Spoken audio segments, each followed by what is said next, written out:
Whew. Hey, good morning, everybody.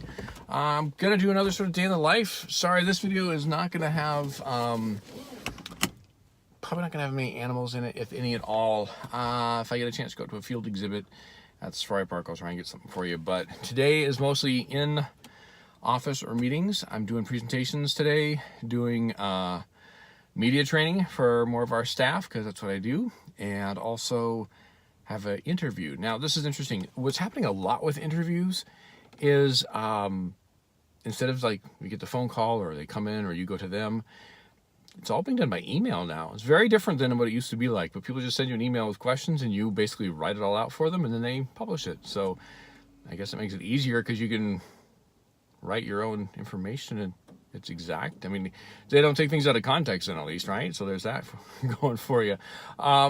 So yeah, with that, I guess let's get going, right?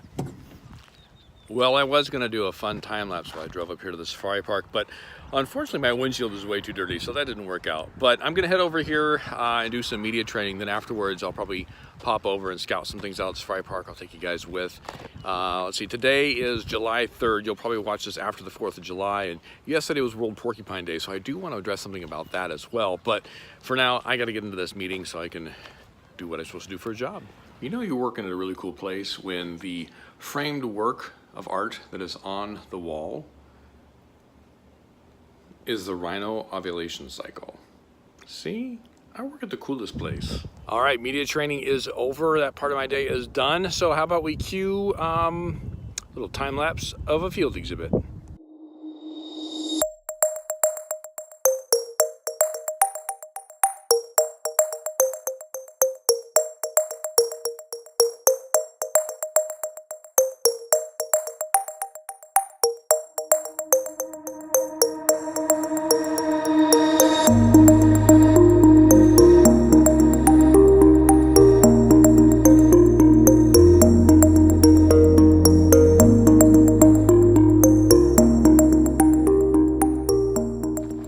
Hey, I hope you all enjoyed that little time lapse of the field exhibit. I know there weren't any animals right up close, but they're in there if you look, and go ahead and rewind if you want. So today is the day in the life. We've already done some media training at the safari park, checked out a field exhibit at the safari park, and then I've got to head back to the office and do a bunch of computer work, which is the modern day way of doing an interview, which is emailing back and forth instead of actually sit down interview, which, you know, whatever, that's how it is. So what I want to do, though, I want to take a moment right now to point out something that happened on July 2nd. That was World Porcupine Day, and that was not my idea. I got a bunch of messages I found this morning saying, congratulations on a successful World Porcupine Day. I just amplified it. It wasn't my idea. I appreciate the congratulations, but they're actually due to a zookeeper who, I'm sorry, I do not know your name. I wish I did. I'd give you full credit. What happened was I am in a Facebook forum group for zookeepers. Someone had posted in there they wanted to do World Porcupine Day to help kind of shine a light on the maybe less appreciated quilled rodents of the world, and I was on board. I'm like, yeah, let's do that, and I want to amplify that and be a part of that. I was one of many people who posted and promoted that and talked about and did a wildlife education post also regarding porcupines to help draw more awareness as to who and what they are and how cool they are and how adorable they are. So thank you everyone who participated, who liked, who commented, who retweeted, who shared, who reposted, all the re-whatevers to help get that information out there. But again, I cannot take credit for it. It was not my idea.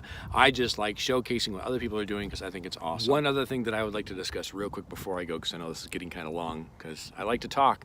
I was asked a couple of times by two different people and then again through a message, why are you starting a YouTube channel? Is this somewhere else I have to try and find you? Okay, well, yes, I am active on Instagram TV, and the Instagram group or family or whatever you want to call it is great about supporting that, and the feedback I get there has been wonderful, so thank you. But I also want to do something here on YouTube. I think it offers up some different freedoms, and it's a bit challenging for me to learn the new format and editing and everything else, but overall, it fits also right into why I do what I do. I really enjoy connecting people with wildlife, whether it's in person. When I was a keeper talks all the time. I would bring animals out and talk to people all the time. With social media coming on board, I see it as an opportunity to reach even more people, engage with more people, and get them excited, hopefully about wildlife and want to learn more. And then that too, like World Porcupine Day, an opportunity for keepers, those who love animals and those who do conservation to be able to get together and collectively speak about the same thing, which raises the profile of it and our voice. And I want to be a part of raising the voice and understanding of animals and conservation around the world. So that YouTube just fits right into that. So hopefully you're all enjoying it. I know we've done more day in the life, less animal stuff, but I think that's also the opportunity that YouTube offers me, is to kind of break away a little bit from the animal side and work side and get you guys to know me a little more personally as just to who I am instead of just the posts over on Instagram or Twitter or Facebook. So there you go. I think I'm going to wrap this up. I got to go do that interview on the computer. Maybe I'll do a fun time lapse of my fingers. I don't know if that will be interesting or not. So if you see the time lapse after this of me on the computer, you'll know I thought that was interesting, so I thought I'd share it. If you don't see it, it means it wasn't that interesting, so I chose not to put it in here. Okay, so have a good one.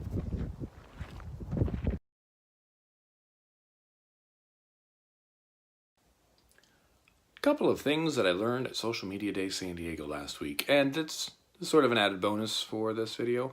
One, apparently YouTube videos are more successful if you show sort of behind the scenes personal things of your life. So you're about to watch me make some sauce for dinner. That's not weird, is it? And then also too, I'm a decade past being too old for doing YouTube. Apparently, those in their 30s are considered the old people of YouTube. All right, so am I a senior citizen of YouTube? I don't know, but let's go make some sauce.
Well, there you have it, a delicious sauce for dinner, a glimpse of my personal life, even though I'm too old for YouTube, and I also have to apologize. This video took almost a whole week to make.